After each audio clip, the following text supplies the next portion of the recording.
জয় মা তারার জয়, জয় শ্রীগুরু বামদেবের জয়। যারা কিছু না কিছু রোগে ভুগছেন, কোনো না কোনো ব্যাধিতে ভুগছেন, ডাক্তার দেখাচ্ছেন, ওষুধ খাচ্ছেন, কাজ হয়তো হচ্ছে কিন্তু ধিমে তালে, রোগটা সম্পূর্ণরূপে ভালো হচ্ছে না, বা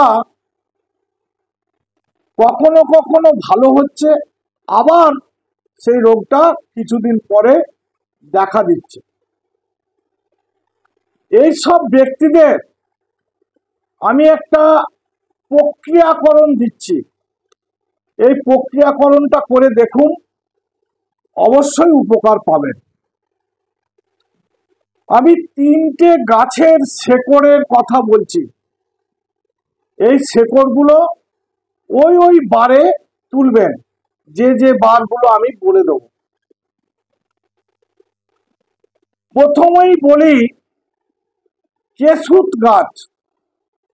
আপনারা নিশ্চয়ই চিনে থাকবেন, কেশুত পাতা দিয়ে মায়েরা বা বোনেরা চুলে রং করে থাকে।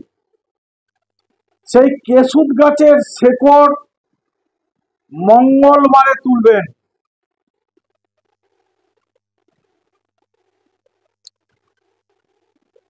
বৃহস্পতিবারে তুলবেন স্বর্ণলতা,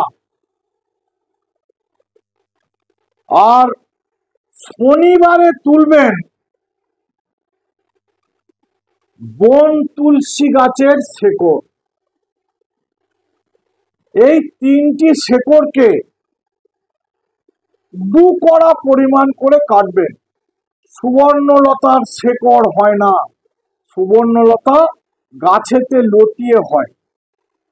তাহলে সুবর্ণলতা 2 কড়া পরিমাণ, আর ওই 2টি গাছ যে বললাম সেই গাছগুলি শেকড় 2 কড়া পরিমাণ তুলবেন।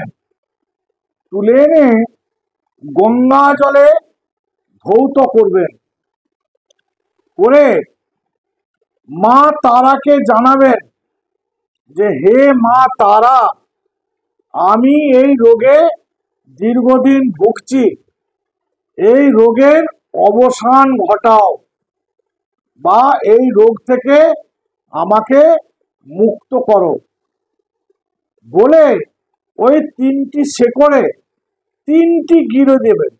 লাল সুতো দিয়ে 3টি গিরো দেবেন। গিরে দিয়ে মহিলায় হন আর পুরুষই হন, প্রত্যেকেই ডান হাতে বাঁধবেন। ডান হাতে বেঁধে এটা 21 দিন ব্যবহার করুন।